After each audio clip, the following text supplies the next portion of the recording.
ये हमारा था सीपीपी नंबर 15, जिसके आंसर की पेपर ढंग से आपको दिया जा चुका था।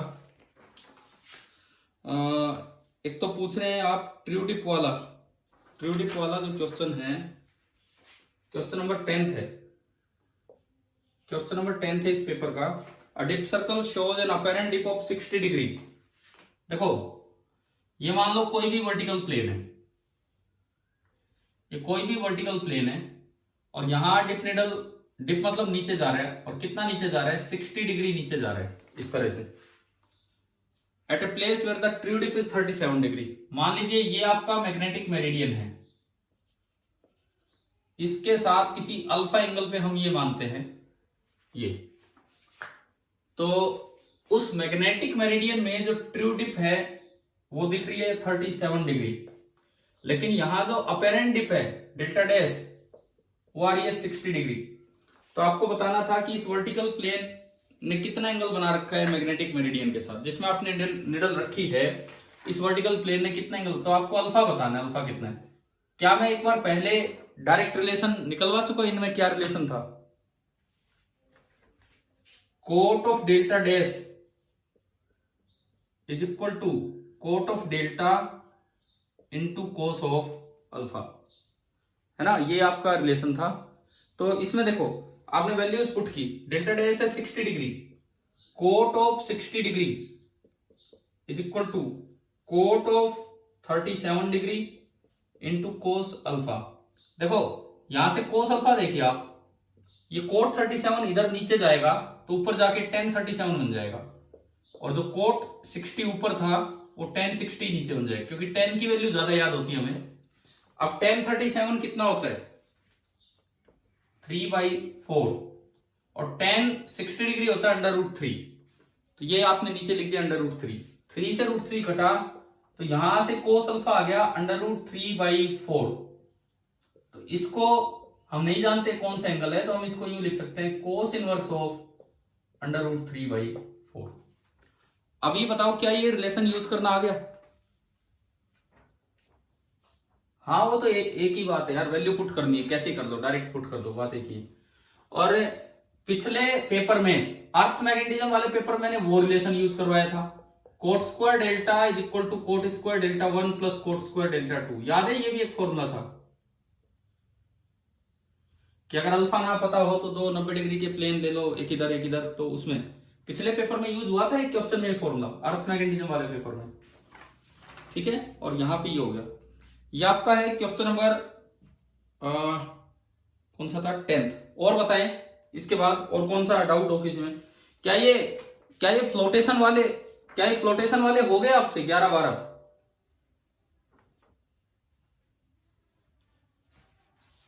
नहीं, करके दिखाने की जरूरत है क्या बोर्ड पे, ये बताओ। ठीक है, देखिए 11-12 दोनों ही हो जाएंगे फिर तो, यहां पे देख लीजिए। इसमें एक ऐसी अरेंजमेंट है कि यहां पे ये कोई वॉल है, टोटल हाइट उसकी 10 मीटर है, 5-5 मीटर पे अलग अलग लिक्विड है। शुरू के 5 मीटर तक तो वाटर भरा हुआ है, पानी, जिसकी डेंसिटी होती है 1000 किलोग्राम पर मीटर क्यूब, और उससे नीचे अलग लिक्विड भरा हुआ है उससे डबल डेंसिटी का 2 रो, यानी कि 2000 किलोग्राम पर मीटर क्यूब। इस तरह से 5-5 मीटर ये दोनों लिक्विड भरे हुए हैं, ओपन टैंक है, और इग्नोरिंग द एटमॉस्फेरिक प्रेशर, ना भी दिया हो और कुछ ना बता रखा हो तो हम इग्नोर करेंगे ही, तो पी एटमॉस्फेयर 0, ओपन टैंक है। पूछा है find the horizontal force on the part AB. AB इन्होंने बोला ऊपर वाला, कल एंड में यही काम हुए थे, सबसे लास्ट में उस क्लास में, शाम वाले में। तो आपने ऐसे निकाला था, यहां प्रेशर 0, एक्स हाइट नीचे आओगे तो बताओ प्रेशर कितना होगा, एक्स हाइट नीचे रो जी एक्स, तो आप थोड़ा सा और dx आते हो तो प्रेशर को ऑलमोस्ट रो जी एक्स ही बोल सकते हो।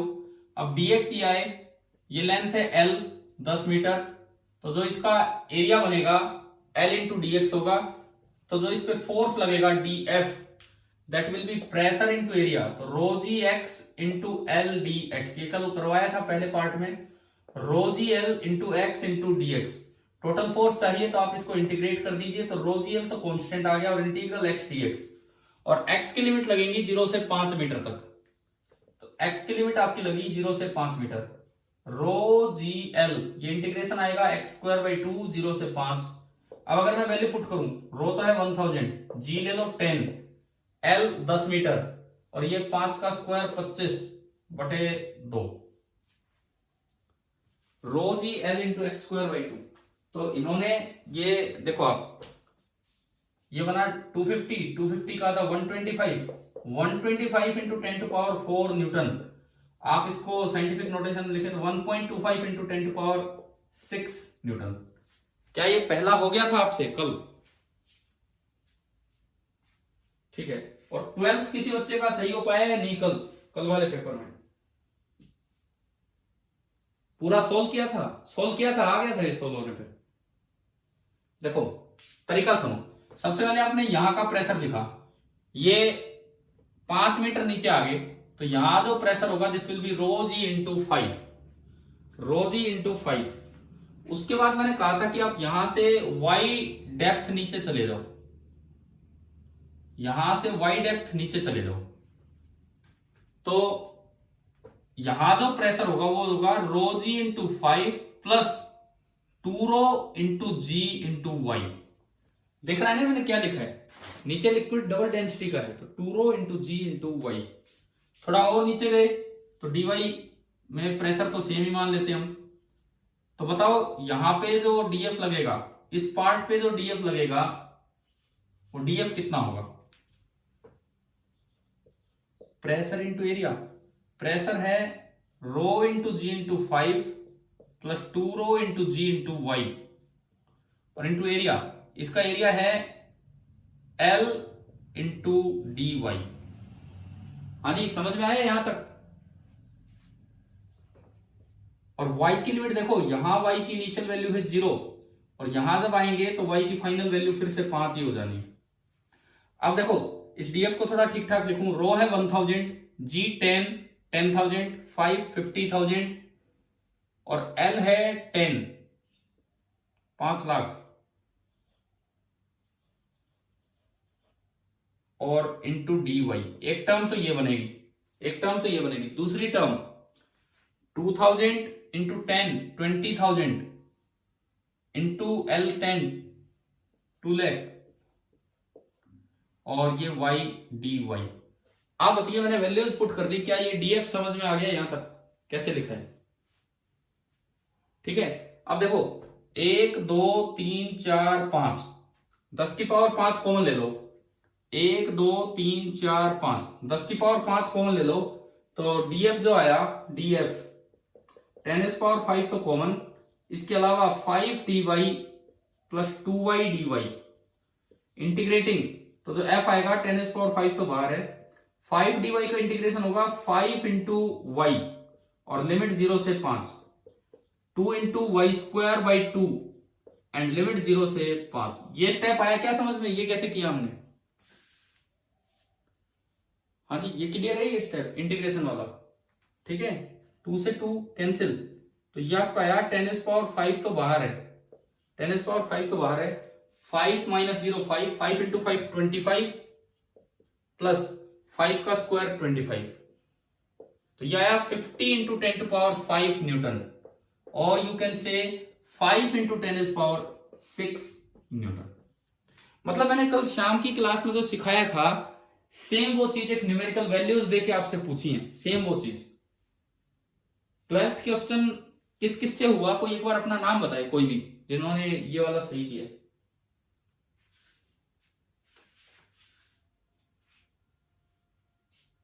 ठीक है, तो ये बिल्कुल ऐसे गए थे क्या? पूरा ट्राई किया था ढंग से? ठीक है, ये आपका हो गया question number 10th and 11th। और भी अगर कोई पूछना है, देखो सुनो, पहले 7 सवाल मैंने केवल मैग्नेटिक प्रॉपर्टीज पे डाले थे। मैं एक बार फटाफट आपसे जैसे पूछ लेता हूं। ये पहला स्टेटमेंट था पहले क्वेश्चन में, soft iron is favoured choice than steel for forming permanent magnet. क्या ये बात सही है? क्या हम, ये तो शायद मैंने पढ़ाया उस समय, मटेरियल 3 बताए थे, एक परमानेंट मैग्नेट, एक इलेक्ट्रोमैग्नेट और तीसरा ट्रांसफॉर्मर कोर। तो शायद आपको ये समझ में आ गया होगा। ठीक ठीक है, क्लियर है ना? पहले में किसी को कोई डाउट तो नहीं है? ठीक है।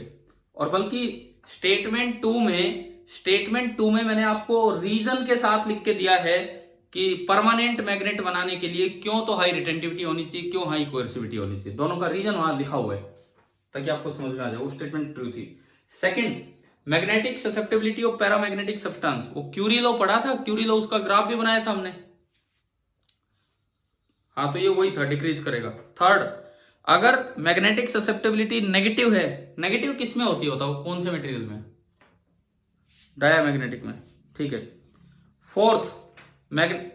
फोर्थ कौन से ऐसे ना डायमैग्नेटिक सब्सटेंस की ससेप्टेबिलिटी डिक्रीज करती है, इंक्रीज करती है या चेंज नहीं होती है टेम्परेचर के साथ? चेंज नहीं होती। हमने ग्राफ बनाया था नीचे वो ग्राफ बन गया था। पांचवा, if the magnetic susceptibility is small and positive, कम है और लेकिन पॉजिटिव है, तो ये कौन से मटेरियल है? पैरा। और अगर लार्ज एंड पॉजिटिव हो तो फेरोमैग्नेटिक। ठीक है। अगला सुनो, choose the wrong statement for soft iron. It is a conductor of electricity. क्या आयरन कंडक्टर होता है? क्या लोहे में करंट फ्लो करता है? बिल्कुल, यहां रॉन्ग स्टेटमेंट देनी थी। It is a magnetic material. क्या इसमें मैग्नेट का असर होता है? बिल्कुल। It has low hysteresis energy loss as compare to that of steel. क्या हमने बोर्ड पे 2 डायग्राम बनाए थे उस दिन कंपैरिजन करते हुए? तो स्टील वाला थोड़ा वाइड था और ये नैरो था, तो ये सही है। और आखिरी, इट इज एन अलॉय। क्या सॉफ्ट आयरन कोई अलॉय है या आयरन ही है? आयरन ही है, लेकिन ये इसे आप अलॉय नहीं मानेंगे, कोई कार्बन कंटेंट आ गया, कुछ और आ गया। अलॉय अलग से बनाए जाते हैं, जैसे नाइक्रोम, इस तरह से मतलब मेटल्स को बना दिया, तो ये अलॉय नहीं है, ये कहना गलत होगा। ठीक है। सॉफ्ट एंड हार्ड तो एक और ही वर्ड था जो मैं आपको समझा चुका। 7 सुने, इनमें से कौन से 2 टर्म्स की यूनिट सेम है? पढ़ा दिया था आपको। एक तो इंटेंसिटी और एक मैग्नेटाइजेशन। मैग्नेटाइजेशन का सिंबल MB होता है, हमने यहां I यूज किया है इस क्वेश्चन में, दोनों सिंबल चलते हैं। एट्थ सुनो, एट्थ भी एक अच्छा सवाल है। डिप सर्कल को आप इक्वेटर पे ले गए, पहली बात, इक्वेटर पे BH होता है कि BV होता है, ये बताओ। Only BH। BV तो एब्सेंट है वहां, ठीक है ना, BV तो है ही नहीं। उसके बाद the needle pivoted at the centre. ये मैंने क्यों लिखा पाइवोटेड एट द सेंटर? ये जानबूझ के लिखा है, अक्सर नहीं आता, ताकि वेट की वजह से वो ना गिरे। एक दिन समझाया था यहां पे, हाँ, तो इसलिए लिखा है। और अगर ये ना भी दिया तो भी मानना है कि pivoted at the centre is allowed to move in a vertical plane perpendicular to magnetic meridian. देखो, इक्वेटर पे मैं खड़ा हूं, BV है नहीं, ओनली BH है, लेकिन मैं उस मैग्नेटिक मेरिडियन के परपेंडिकुलर चला गया, तो BH का कितना कंपोनेंट आएगा उस प्लेन में? ये मैग्नेटिक मेरिडियन है, BV 0 है, BH उधर है, लेकिन मैं बिल्कुल इसके परपेंडिकुलर घूम गया। तो बच्चे ने सही जवाब दिया, BH cos 90। cos 90 कितना होता है? 0। तो क्या इस वर्टिकल प्लेन में कोई BH का कंपोनेंट पहुंचा है? इस वर्टिकल प्लेन में नहीं। और BV वैसे ही नहीं है, ना BV है ना BH है, तो क्या वहां कोई मैग्नेटिक फील्ड है जो इस निडल को घुमाए? नहीं है। और वेट घुमा नहीं सकता क्योंकि उसको सेंटर से पाइवोट कर रखा है, तो आप जहां छोड़ोगे वो वहीं रह जाएगा। तो in any direction it is release. ये आ गया था। 9th, जस्ट एक बार फिर से रिपीटिशन था, पिछले पेपर में मैंने पूछा था 0 डिप वाले पॉइंट्स की लाइन को क्या कहते हैं, तो वो एक क्लिनिक थी। यहां पूछ लिया इक्वल डिप वालों को क्या कहते हैं, तो इक्वल डिप का क्या आंसर आएगा? आइसोक्लिनिक। ठीक है। 10th करवा दिया, 11th और 12th भी करवा दिया। 13th आखिरी है, ये भी देख लेते हैं। Relative density of oil is 0.8, तो एब्सोल्यूट डेंसिटी कितनी होगी उसकी CGS यूनिट में? 0.8 इंटू 1 ग्राम पर cc। तो सीजीएस यूनिट में इसकी वैल्यू वही रहेगी 0.8। और अगर एसआई में पूछी जाती तो किससे मल्टीप्लाई करते? 1000 से, तो फिर 800 आ जाती। अब ये देखो, मैं हर बार ये सोच के पेपर बनाता हूं कि यार अभी तो पढ़ा है 2 दिन पहले, आज भी रिवीजन करवाया, क्या पता इस बार तो 13 नंबर की लाइन लग जाए। फिर भी इस बार चलो एक बच्चा तो 13 पे पहुंचा, ये कमी कहां रह जाती है? आप घर पे बिल्कुल फ्रीली पेपर दे रहे हो, कोई ऐसा कोई दबाव भी नहीं है, फिर भी मतलब क्यों मिस्टेक हो जाती कहीं ना कहीं कि पूरे इतने 3 सेक्शंस में से एक बच्चा ही 13 आउट ऑफ 13 स्कोर करके गए। आप सबको अपनी गलती तो पता लग गई होगी, किसने कहा क्या गलती की है। ठीक है, अब देखिए, पहले तो ये बताओ भाई, टेस्ट 3 दिन में 1 दिन आपका नंबर लग रहा है, टेस्ट देने में मजे आ रहे हैं कि नहीं? सही तरीके से दे रहे हो टेस्ट? नहीं मतलब मन करता है ना टेस्ट देने का, या आप भागते हो उस टेस्ट से? तो आपका नंबर फिर आ जाएगा, आज +1 का टेस्ट है, कल +2 का है, परसों फिर आपका नंबर है। ठीक है, और परसों तक पर क्या नहीं, आज शाम को आपकी नहीं होगी यार, वही नंबर वाइज है ना। देखो इतना दिन में जितने घंटे हैं मैं पूरे ही यूटिलाइज कर रहा हूं। आपकी जिस भी दिन होगी आपको बता दिया जाएगा, जिस भी दिन होगी मैं ऐसे कर करके आपका फ्लोटेशन रिवाइज करवा दूंगा शाम वाली क्लासेस में, लेकिन डेली आपका नंबर नहीं हो सकता है। ठीक है, अब सुनो, अरे ये डिस्कस करते करते टाइम निकल गया भाई, वो टाइम भी आ गया कि भाई 10 मिनट बचे हैं हमारी क्लास के। देखिए, आज का जो हमारा टॉपिक था जिसपे हम क्लास स्टार्ट करने वाले थे, दैट वाज ईएमआई। ईएमआई की फुल फॉर्म क्या होती है? Electromagnetic induction.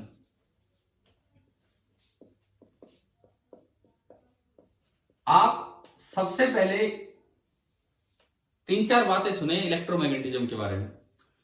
शुरुआत यहां से हुई कि जो स्टैटिक चार्ज है, शुरुआत यहां से हुई कि जो स्टैटिक चार्ज है, रेस्ट पे जो चार्ज है, वो अपने आसपास एक फील्ड फैलाता है। क्या नाम दिया गया उस फील्ड को? इलेक्ट्रिक फील्ड की magnetic field? Electric field. Static charge ने प्रोड्यूस किया ई, तो स्टैटिक चार्जेस प्रोड्यूसेस ई। इलेक्ट्रोमैग्नेटिज्म की शुरुआत यहां से हुई, पहली चीज हम ये पढ़ गए। फिर दूसरी चीज जो हमें पता लगी कि जो मूविंग चार्ज हैं, मतलब करंट, मूविंग चार्जेस और करंट, वो क्या प्रोड्यूस करते हैं बताओ? They produce B, magnetic field. क्या ये 2 चीजें हम पढ़ चुके हैं अभी तक अपनी क्लासेज में कि भाई जो स्टैटिक चार्ज है, चार्ज एट रेस्ट, वो तो इलेक्ट्रिक फील्ड प्रोड्यूस करता है, और जो करंट कैरिंग वायर होती है जिनमें चार्ज मोशन में होता है, वो प्रोड्यूस करते हैं मैग्नेटिक फील्ड। अब 2 और बिल्कुल ऐसी ही नई डिस्कवरीज हुई उस समय, नई इन्वेंशंस हुई। तीसरी सुनो, तीसरी जो डिस्कवरी थी वो दरअसल 2 लोगों ने इंडिपेंडेंटली आविष्कार किया, फैराडे और हेनरी। फैराडे और हेनरी 2 लोगों ने बिल्कुल इंडिपेंडेंटली अलग अलग कंट्रीज में आविष्कार किया। क्या आविष्कार किया? तीसरा जो था वो ये था कि इलेक्ट्रिक फील्ड प्रोड्यूस करने का केवल एक ही तरीका नहीं है। इलेक्ट्रिक फील्ड प्रोड्यूस करने का केवल एक ही तरीका नहीं है कि आप स्टैटिक चार्जेस का ही यूज करें।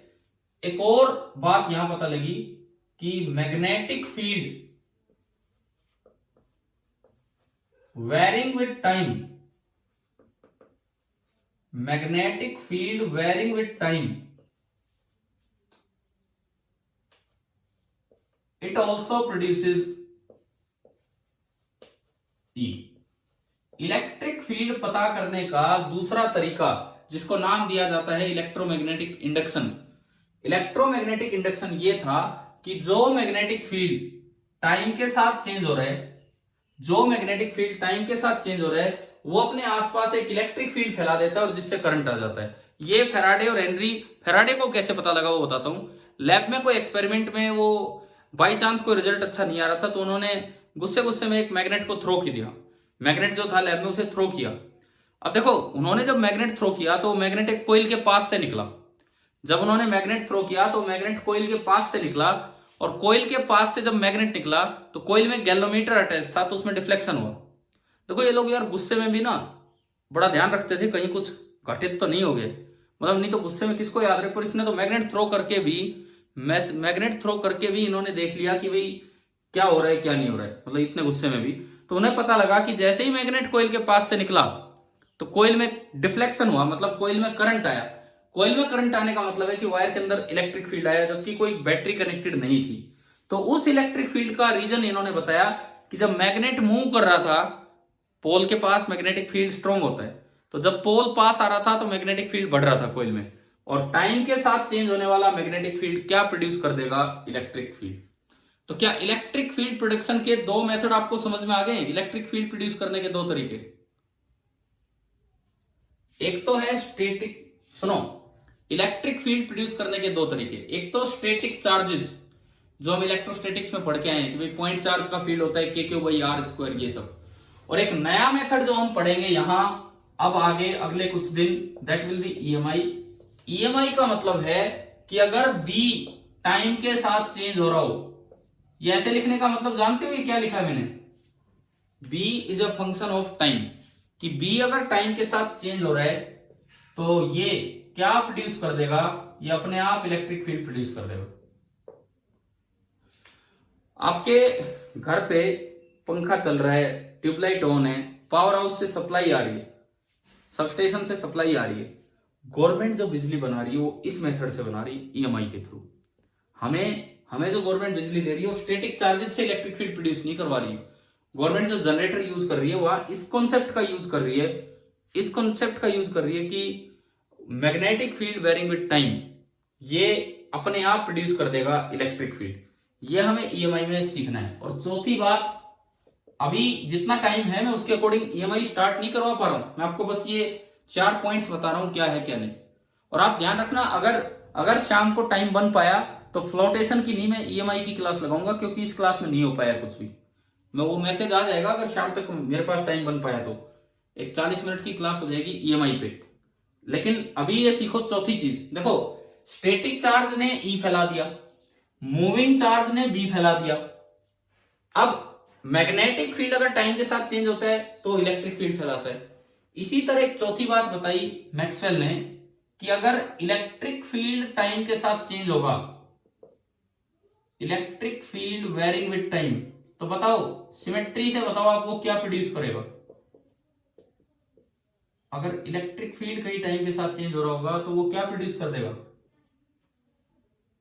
जैसा यहां है वैसे ही बोलिए, क्या प्रोड्यूस कर देगा। इलेक्ट्रिक फील्ड अगर टाइम के साथ चेंज हो रहा है तो वो प्रोड्यूस कर देगा B, मैग्नेटिक फील्ड।